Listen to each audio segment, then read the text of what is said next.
What is up, guys? Mcdoubles back again with a brand new video. In this video, I want to go back on the Godblade Cultist and show you guys some of the stuff I've come up with for PvP builds, for single target builds, and just, really honing my knowledge of the class. I've been playing with some pretty good players who have been chilling on the alpha for a really long time and dueling as many people as I can, playing through BGs, and I've got to say, I'm enjoying the class more and more, and I have even more thoughts on it. So I hope you guys enjoy a shorter video today, but a cool one nonetheless on the Godblade. Let's get into it.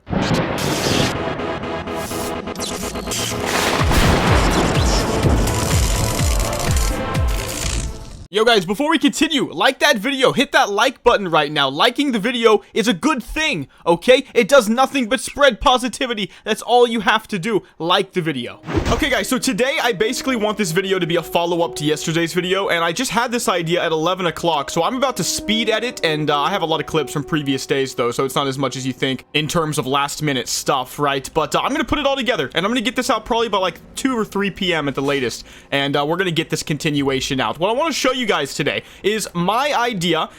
Here, first of all, before I tell you my idea, I want to say that even though I have spoke to a guy, I think he goes literally by Kobe Bryant, bro, on this server, and I think he's the only one, or he claims at least, who's taking this type of build seriously before I came around, and the only bit of advice that he gave me, I want to make it clear, is that he told me to look at this ability. Now, I was already doing everything you're about to see in the Godblade tree in different variations, but what I was not using originally was this one corruption ability.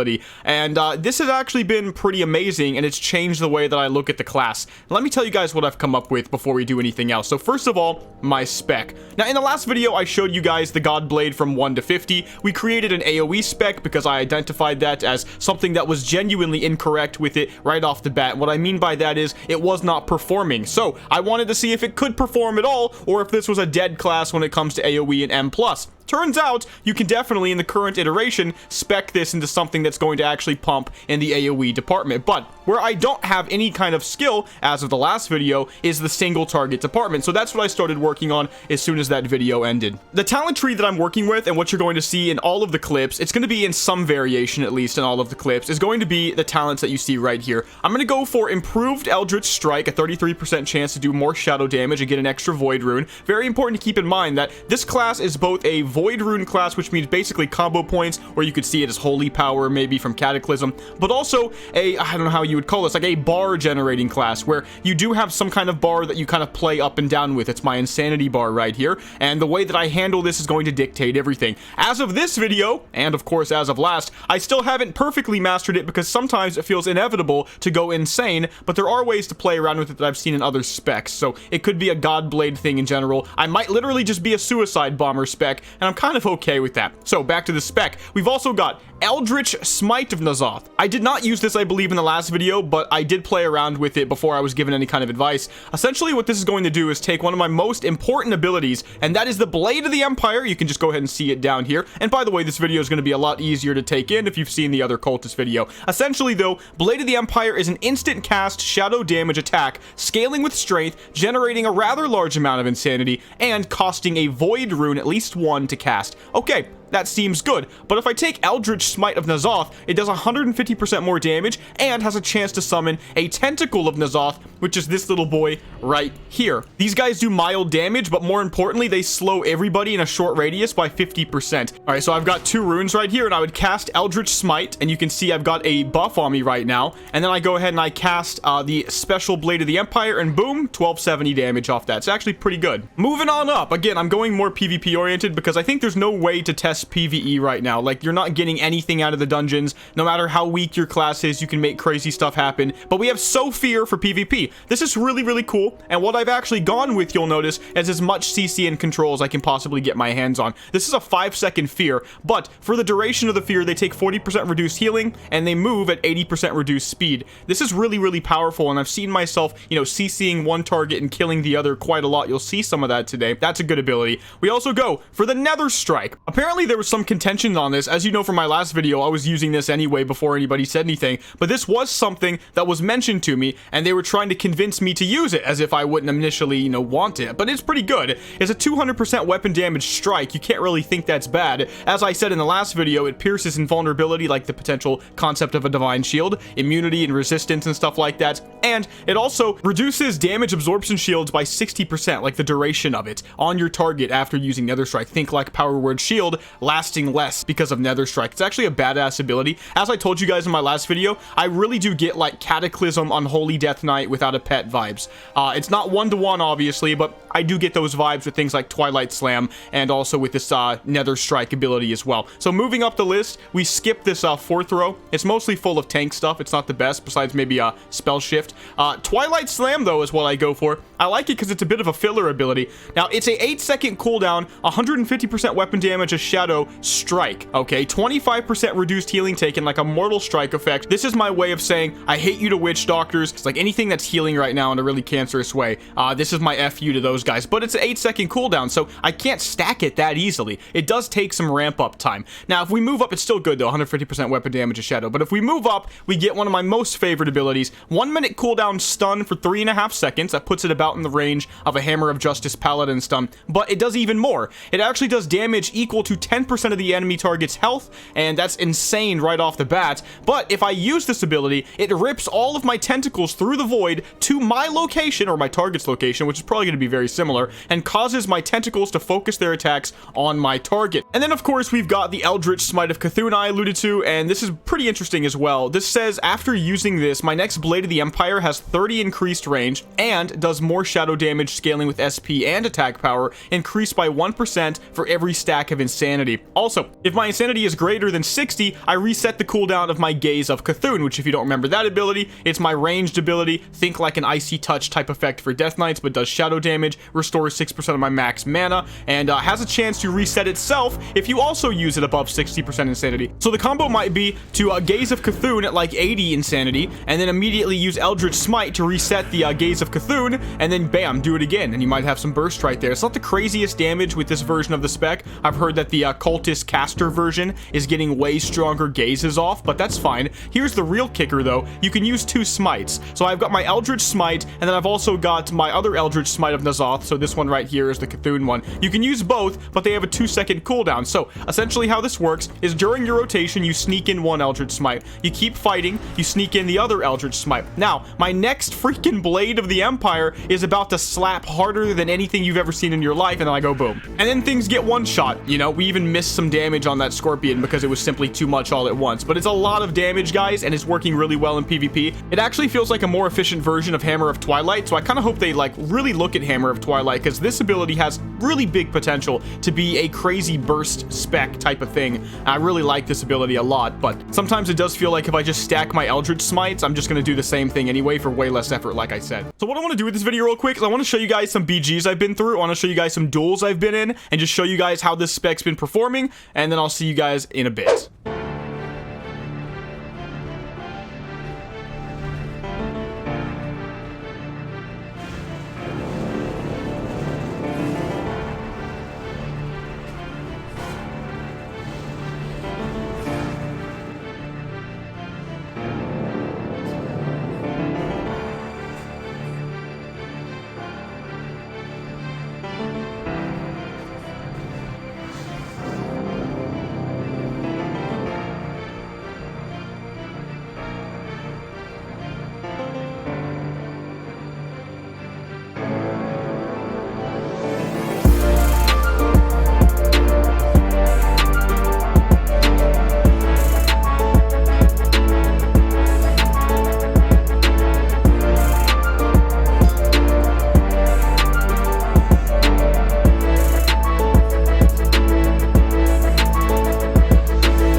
So I'm going to put some duels I had outside, one with a Knight of Azeroth, one with a Stormbringer, and for these, I just want to make it very clear that at this point, I've acquired some pretty good gear. I do definitely outgear the people I'm up against, but it's more about how crazily they get destroyed, and that I think is pretty significant, because if you try to account for gear, you might say maybe the Knight of Azeroth would have been close. Stormbringer still would have been a definite domination in my opinion, though. But I do want to mention one thing about that Guardian fight at the end. I actually played that picture perfect because I thought that either it was going to be a fight that I lose because he was very strong, and in that clip I did not have a lot of gear at all. I had like 4,000 health. Right now I have like almost 5,000 health, just to give you guys an idea of the stamina difference alone. So again, I thought that I was either going to lose because he definitely outgeared me, or I thought that the fight was going to take so long because Guardians are very, very bulky, potentially the most damage mitigating class in the entire game right now, and that somebody else would come and save him. And that's what I was thinking about. So I thought, this is what I need to do. I need to pull this guy off the cliff, and the health that he loses is much more valuable to him than the health I lose is valuable to me, and I cannot believe it actually worked. So I just wanted to say that because I did not expect that to work so cleanly.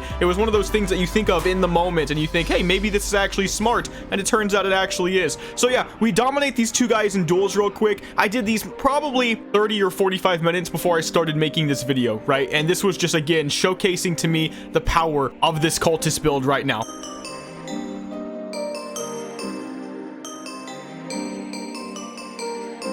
Okay guys, so we're back to basically being live. I know I don't use a cam, so you guys don't even really realize it sometimes, but yeah, it's like sometimes it's in the past and sometimes it's not. Right now, it's currently in the present as I'm commentating, and yeah, so what you basically just saw in those BGs was my entire learning process basically all night yesterday night. I was just going hard, playing with a bunch of people I knew, just queuing with them over and over again, even though those guys, a lot of them that I was up against, not all of them, but a lot of them I was up against that night, had been playing on here for a while. They had mains that they had been using for a while. I was able to learn a lot faster, I think, because I played with them, and that was really, really sick as well. And I was also able to try a bunch of different specs. So if you fought me yesterday, I could have been using this spec, but a lot of the times I was trying Hammer of Twilight specs and just messing around with random crap as well. And so yeah, ultimately I came down to this being the better spec that I've played so far. Now the problem with the alpha is that because it's essentially a farm 2,000 gold on the main realms to get into the alpha gatekeepy type of thing right now, even though it says 1 minute for the queue, it's basically not. You get queues during peak time, and that's the kind of stuff you saw yesterday. And also when a lot of max level players realize that a lot of the dudes are online, they just start queuing as well. That's also what happened yesterday. We had a bunch of dudes and they were like, holy crap, PvP's active, and then everyone's like, oh my god, let's just queue. So we had all varying gear levels and skill types, and that made for a pretty fun experience because I was on the higher end of the gear bracket. But I do want to give you guys just some ideas I've actually encountered so far in terms of balance, because a lot of you guys can't play right now, or even if you can, as we all know if you're one of the dudes on here, it's hard to get a real gauge for the meta. There's too few players. It's not enough diversity in the player base to really get an accurate understanding of every class. That's what I think. Open beta is going to be a much better time. I think you're going to see way crazier stuff. Son of Aragorn, though, that's going to be the Worgen Blood class. I think that that's pretty good. I don't know if it's overpowered. A lot of people say it is. It probably is because they're saying it, but I definitely encountered it being ridiculously strong. Pyromancer looks like it could be an edgelord class. It's super quick, lots of mobility. It's just like extra cringe, but like badass cringe. I don't know how to explain it, but I do think a lot of people that have a hard-on for PvP very specifically are going to play Pyromancer, and those are just two classes that I would just like keep on the back burner of your brain. Just like, oh, okay, I think Son of Aragorn and Pyromancer are up there right now. Not the only ones. I think Primalist is also considered pretty good. Don't see a lot of them though, so it could be that when I heard about that, it was more of a PvE thing. Oh, and then also Knight of Azeroth. That's a gear thing though. As you saw, I beat a Knight of Azeroth. I outgeared him though. I think a proper geared Knight of Azeroth is overpowered and just destroys me. There's a lot of weird gimmicky things here and there that I've seen as well, but I would say keep those 4 classes on your PvP, you know, world PvP-esque radar, and we'll see how it continues with the alpha so far. I want to get into more content before the end of this video. At this point, I don't care what it is. I do want to get this video out in like 2 or 3 hours, like I said. I'm queued for a BG, but I don't think this is peak time, so I don't think it's going to pop. We will see, but we could always go for a dungeon as well, and I could just show you guys some more gameplay, I think. Okay, guys, so I think how this is gonna work, because there's like nobody really doing anything except at low levels right now, is I'm gonna go to probably like Western Plaguelands or something like that and just kind of mess around, show you guys some of these spells again, and give you a little bit more information on the weirdness of small population realms. Just some things I've noticed. I've played a lot of servers, guys, and it's no different over here, and just what the meta really means right now on this server. So let's go ahead and take the teleporter. Let's go to actually Burning Steps. It's been a while since I was in Burning Steps, man. Okay, so as we're floating down, I do just want to start off by talking about small servers, man. It is actually so intensely crazy how different humans are when it's a very small community versus a very large one. Typically, people who are trying to discern between the two lament on the idea of a large community, and they say that small communities are better. I'm not exactly so sure that's true. I think there's a reason a lot of people prefer big communities, and I think one of those reasons is humans really strong innate proclivity towards, you know, hierarchies, right? And unfortunately, it seems like lots of people use video games to get their fix on like hierarchy domination. Like, I don't know if this is like the right video for this kind of thing, but it does make sense. Really, follow me here, guys.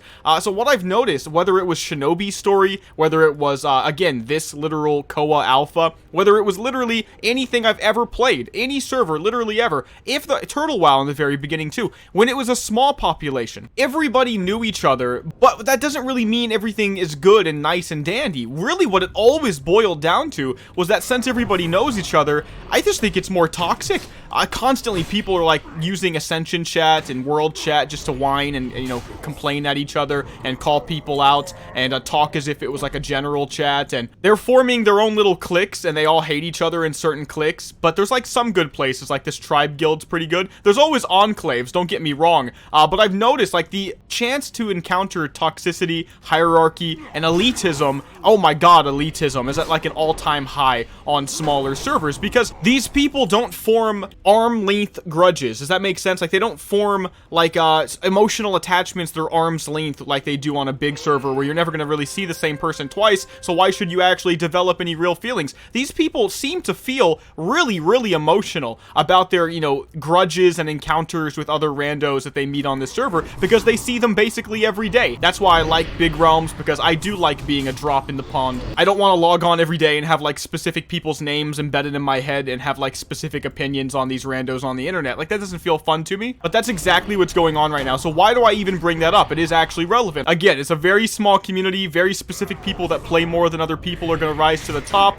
but that's why I really think when open beta is a thing, you get more skill in the game, more ideas in the game, everything's going to change, and I really do think that's a big deal. One of the things I was kind of pushing for, I said, listen guys, I was talking to Liquid Outer Space, I said, bro, this is a freaking alpha. If this was open beta or release, I would understand farming for your gear, because let's just say I get to keep my character, well then it makes sense to farm gear and for it to be the normal game. On the alpha though, it's like a weird little way of gatekeeping people, and they don't seem to get that. I tried to explain it to the devs, and I was really hoping he wouldn't say what he said. I'm seriously, like, I was monologuing to myself for some reason, and I thought, if he says this, this is a bad sign. And he said it, and basically what they said was, they believed that it would retain players if they forced you to grind for random 1 to 10% drops just to get bisc gear on an alpha that you're not going to keep the character on, rather than having shopkeepers that just let you buy bisc gear at max level for whatever point we're at this point level 50, and then actually test the classes in that regard. To me, that was like a really not good thing to think. And I said that, and they said they would take the perspective into consideration, which, you know, it's, you know, they're corporate talking me, which is fine. I expect that. That's how it is. They're all kind and good people. They all have good intentions. I know that. But I did just want to bring that up. It's just this idea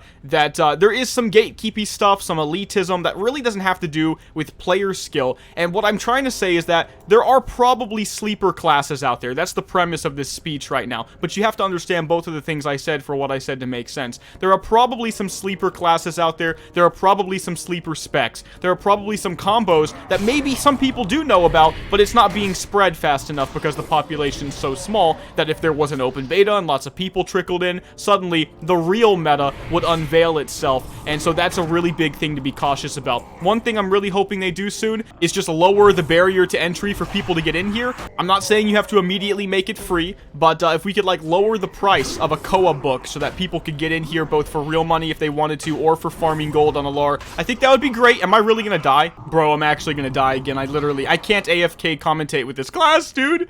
I always die when I AFK commentate with this class. But yeah, I just think lowering the barrier to entry would be very good for the community, because I don't think that we can accurately test everything with so few players, and just the weirdness of small communities and the way humans are just innately, the hierarchies, the elitism, and how that kind of muddies the waters, so to speak. And then add into the mix that if you don't want to waste your time on an alpha farming gear, you're probably going to get destroyed by all those guys that are doing it and therefore can't test anything to begin with. And I think you guys might see where I'm coming from. Remember, I'm not against farming gear. I am against forcing people to replay vanilla WoW farming at random levels for low drop chances on an alpha, where the point is to try classes at their potential peak and, you know, pit it against other classes doing the same thing. I don't understand why we would add weird differentiation in power levels that have nothing to do with the class themselves. That can't possibly be giving them good data. So again, it was a lazy way to retain players. It's a little scary because that's a bad mindset, but hopefully with the core changes, with alpha level 60, with the initial closed beta,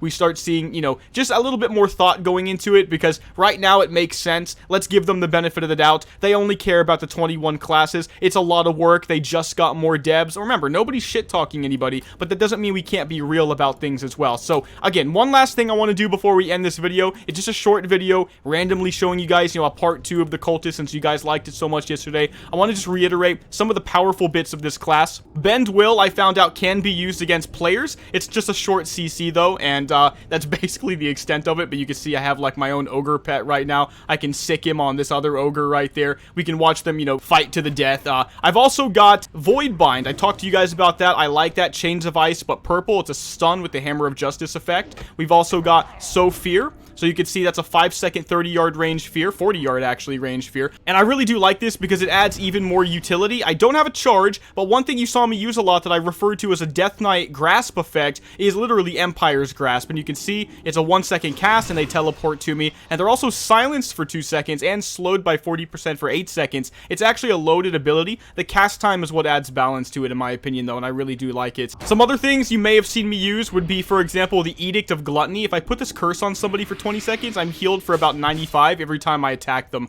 which is really cool. My allies are healed as well. 20 seconds is also a really long duration, so if it was anything less than that, I don't think it'd really be fun to use, but 20 seconds means, yeah, I can pop it on my targets and just forget about it. Someone's gonna lose in this fight before that curse goes away. My heals, I will say, very, very weak. I guess you can go into them in some ways. Maybe they're not perfectly balanced yet, but we're looking at 371s for large amounts of mana. It's my instant one that's a bit, you know, lackluster, because you would think the instant heal would be something good. If they maybe increased that cooldown to like 30 seconds and like tripled the heal, it would be way more useful in my opinion for me. I don't know how it's working for the other cultist specs right now, but boom, it's a 243. It's pretty garbo in almost every way, because it also reduces healing I take by 30% after using it. So there's probably just a lack of balance there for the 20 insanity cost as well. Vision of Doom is pretty bonkers as well. I love the way this looks, man. It's absolutely amazing to play with this ability, and you can just see I'm like, so this is an elite right now, by the way. It's an out-leveling me too at 53. So I'm dominating guys with this spell, and I can go ahead and go for the stun on this guy. Okay, we're out of this right now. It's actually a good time to actually try to play the class. I'm getting mana back, by the way, every single time my Eldritch strike. And really the combo for these double Eldritch smites is a PvP thing. I think if I was going PvE, I might still do this, but you can see if it's open world questing, you're kind of happy doing exactly what I did in my last video while leveling, which is just going between Eldritch Strike and Blade of the Empire in kind of a cyclical fashion and just letting it do its job. That seems to be strong enough. So, ooh, my god, Mystic Orb Shards for that. But yeah, dude, this is a pretty good spec. I really enjoy the way it plays. I wanted to give you guys a part 2 update on the Cultist. I've been practicing it a bit. You guys did say you might want to see more updates on other classes, and so since this guy is prepped, and we're literally prepped, right, to start leveling to 60 and, you know, even just to jump on this guy and have fun and practice some more, we might show some other classes and maybe think about that, because here's the thing, guys. The reason you got to play everything is so you can be good. If you don't know what every class does, and you don't know the general themes going on and the general ideas and concepts behind how they play,